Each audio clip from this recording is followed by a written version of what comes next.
అక్కడ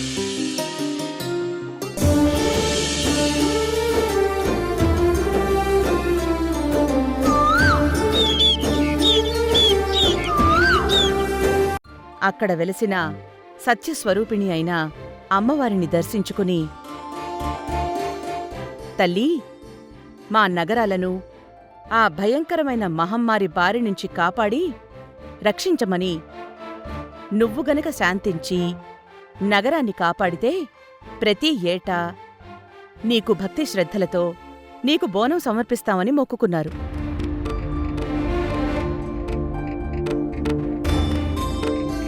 తమ భక్తుల ప్రార్థనని ఆలకించిన ఉజ్జయిని అమ్మవారు ఆ భయంకరమైన వ్యాధిని అదుపుచేసి నగరాలను, ప్రజల ప్రాణాలను కాపాడింది.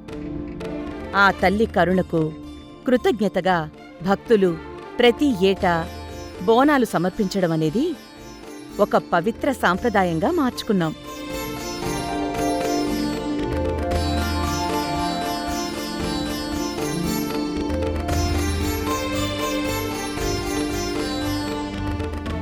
బోనం కుండని ఈ పసుపు కుంకుమతో, వేపాకుతో అందంగా అలంకరించి అందులో బియ్యం, పాలు, బెల్లం, నెయ్యి కలిపిన వండిన పరమాణాన్ని నైవేద్యంగా బోనం కుండలో నింపి ఆ కుండపై జ్యోతిని వెలిగించి ఇంటినుంచి తలపై పెట్టుకుని ఊరేగింపుగా బయలుదేరతారు. అలాగే నైవేద్యంతో పాటు ఆ అమ్మవారికి శాఖ సమర్పించడం అనేది పవిత్రమైన ఆచారం. ఆషాఢమాసంలో ఉక్కపోత ఎక్కువగా ఉంటుంది. పుట్టింటికి నడిచి వచ్చే అమ్మవారు అలసిపోయి దప్పికతో వస్తుందని భక్తుల నమ్మకం. అందువల్ల చలవ చేసే గుణమున్న పసుపు, వేపాకు, ఉల్లిగడ్డలతో కూడిన ఈ శాఖ నీళ్లను సమర్పించి అమ్మవారి దాహాన్ని తీర్చి శాంతింపజేస్తారు.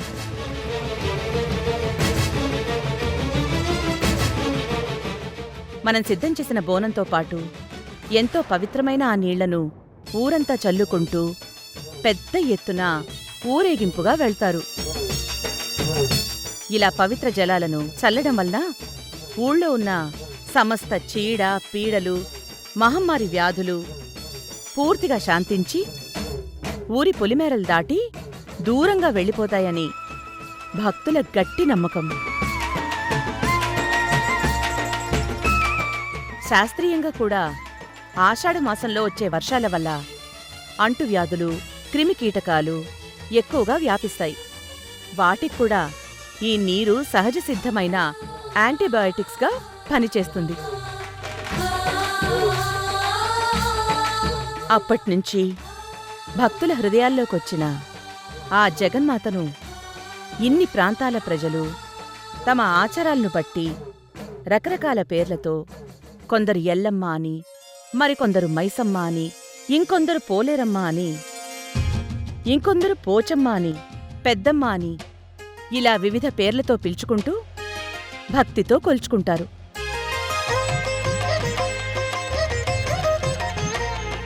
ఆషాఢమాసం నెల రోజుల పాటు అత్యంత భక్తి శ్రద్ధలతో బోనాలు చేసి ఆ తల్లిని శాంతింపజేయడం అనేది కేవలం ఒకరి వ్యక్తిగత పూజ కాదు. దీనివల్ల కుటుంబాలన్నీ సుఖ సంతోషాలతో వర్ధిల్లుతాయి. అలానే ఊరంతా ఎలాంటి భయంకర రోగాలు, అంటువ్యాధులు రాకుండా ఆ చల్లటి తల్లి కంటికి రెప్పలా కాపాడుతుందని ప్రజలంతా ఆయురారోగ్యాలతో, సుఖ సంతోషాలతో జీవిస్తారు అని నమ్మడమే ఈ పండగ అసలైన పరమార్థం.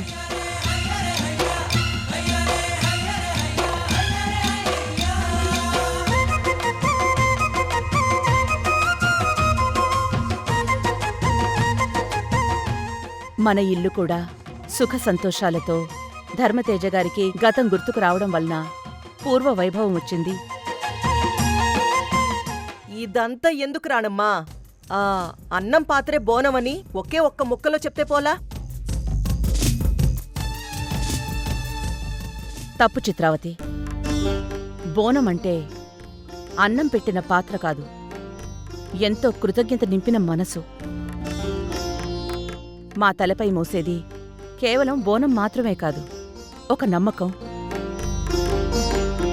బోనం మోస్తూ వేసే ప్రతి అడుగులోనూ ఒక నమ్మకం, ఒక దైవత్వం, ఒక మొక్కుబడి, ఒక జీవితం ఉంటుంది. సూపర్ రాణమ్మ, బోనాల గురించి చాలా గొప్పగా చెప్పావు.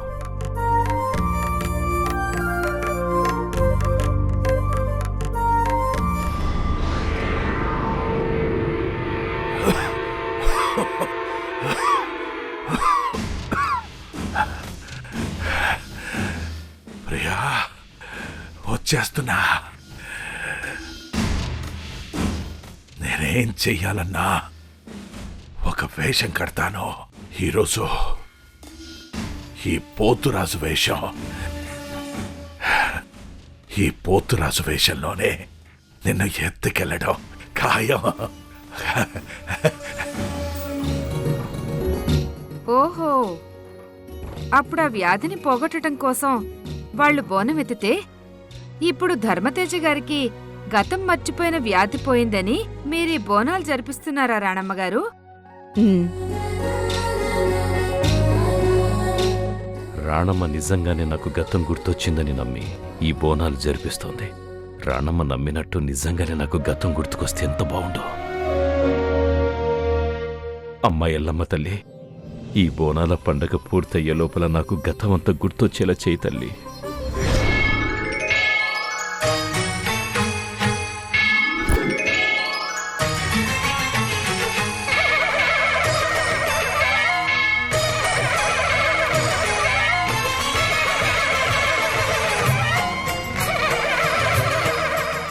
చాలా ఆశ్చర్యంగా ఉంది ఇన్స్పెక్టర్ గారు. ముగ్గురి పిల్లల్ని అలా నదిలో ఎలా వదిలేశారండి? మీ ముగ్గురికి కన్న తండ్రిలా నేనే నామకరణం చేస్తాను. తల్లి, నాకంతవరకే గుర్తుకొస్తోంది. ఆ తర్వాత ఎంత ఆలోచించినా ఏం గుర్తుకు రావట్లేదు. అసలు ఆ పిల్లలు ఏమై ఉంటారు? ఎక్కడుంటారు? ఏం చేస్తుంటారో?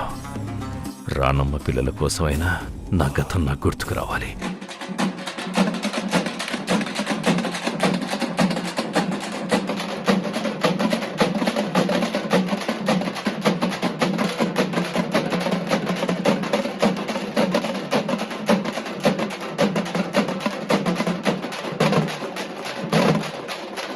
ఇంకెందుకు ఆలస్యం? బోనాలు ఎత్తుకుందామా? బావగారు, బోనం పైకెత్తి నెత్తి మీద మీరే పెట్టాలి. రండి.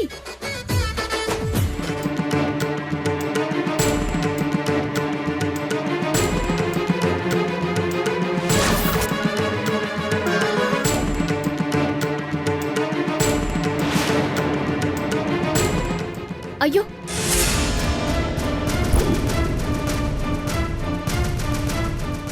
మీరు భలే వారే బావగారు. నా మీద పెడతారేంటి?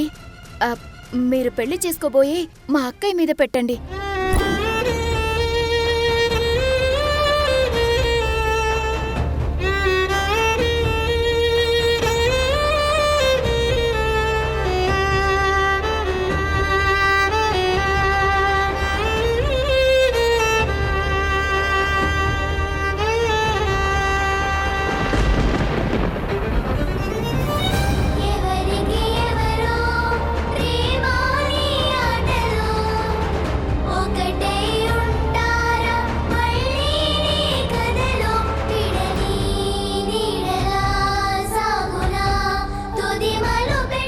మరి నీ బోనం? పంకజం ముందిగా. పంకజం రా.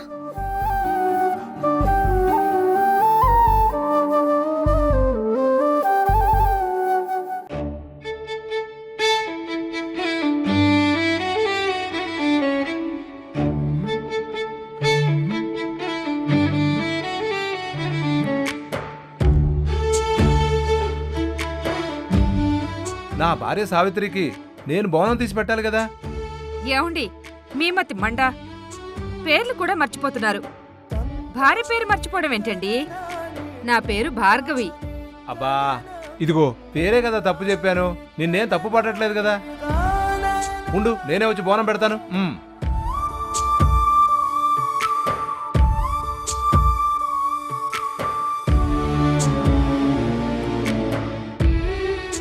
పంకజం, అందరికీ బోనం పెట్టేసేయ్.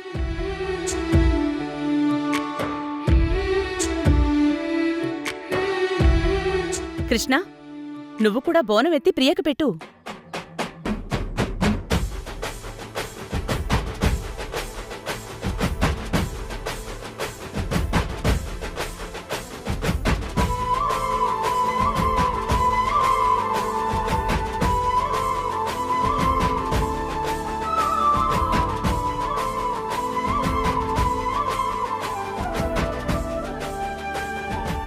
చెప్పింది గుర్తుందిగా, నేను పెట్టబోయే ముద్దు వల్ల మనిద్దరం సంతోషంగా ఉంటున్నామని అందరికీ తెలిసిపోవాలి.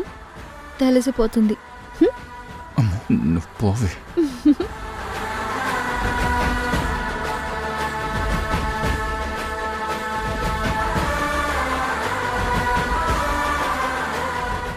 పంకజం, నాకు కూడా పెట్టేసేయ్.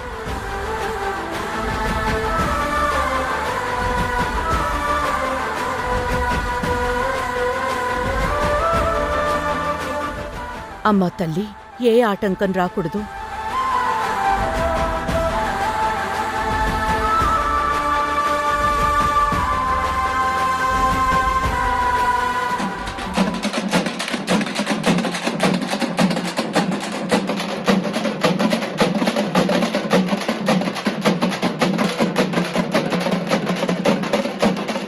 అమ్మా రాణమ్మా, ఆ పోతురాజులు ఈ బోనాల్లో ఏవో కలహాలు జరపాలని మాట్లాడుకుంటున్నారమ్మా.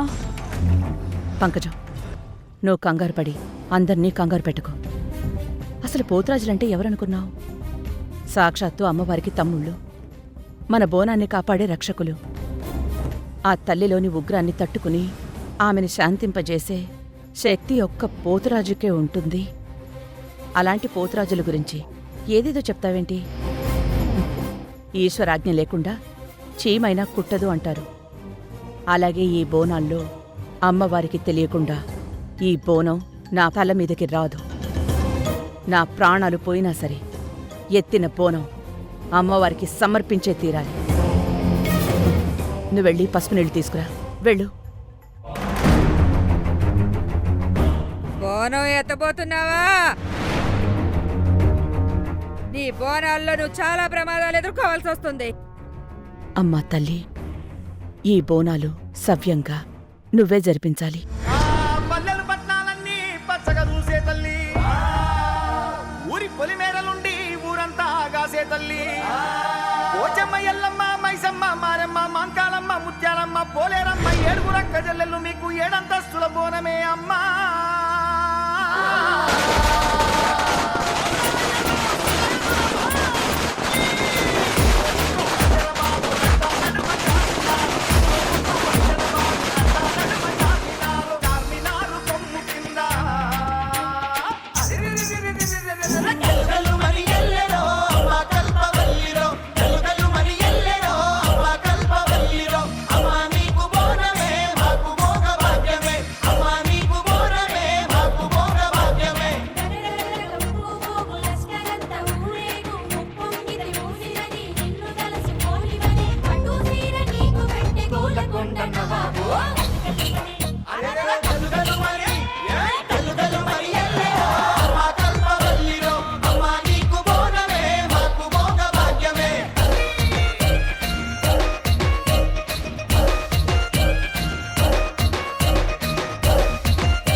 కేరళ అంతా జల్లెడ పెట్టి వెతికినా ఆ మహేంద్ర గురించి ఏ ఇన్ఫర్మేషన్ లేకపోవడం ఏంటి? ఒకవేళ జైలు నుంచి తప్పించుకున్న అదే రాత్రి స్టేట్ దాటి వెళ్ళిపోయాడా? వెళ్తే ఎక్కడికి వెళ్ళుంటాడు? ఎవరిని కలవడానికి వెళ్ళుంటాడు? ఏం చేయడానికి వెళ్ళుంటాడు?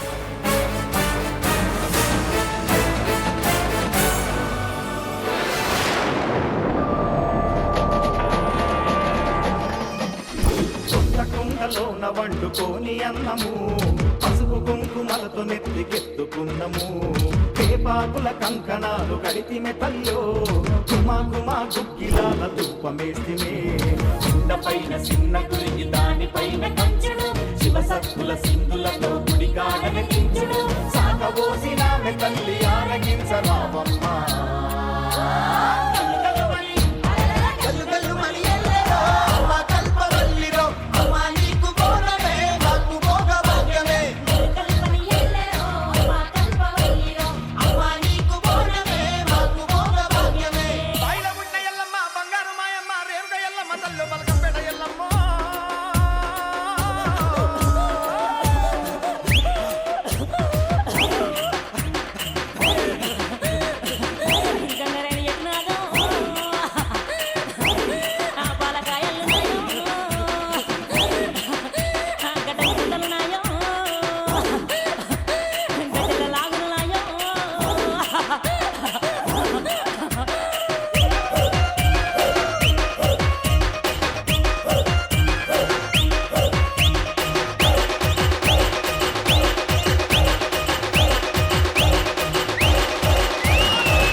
సందడెంతో చేసే గజ్జల్లలాకులు పంచికుండ రంగమెక్కి నీకు మొక్కులు వీళ్ల వల్ల చేతికి దెబ్బ తగిలించుకోవాల్సి వచ్చింది. సెప్టిక్ అవుతుందో ఏమో.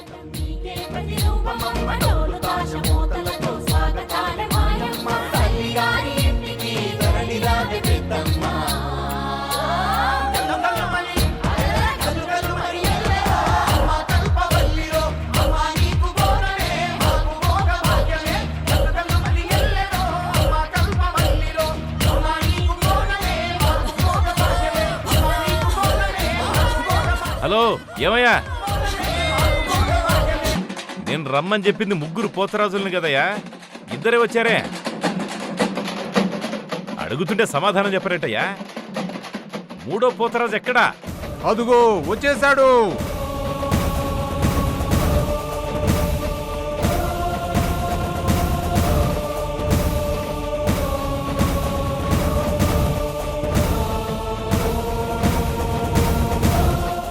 బాగా ఆడండి ఆడండి.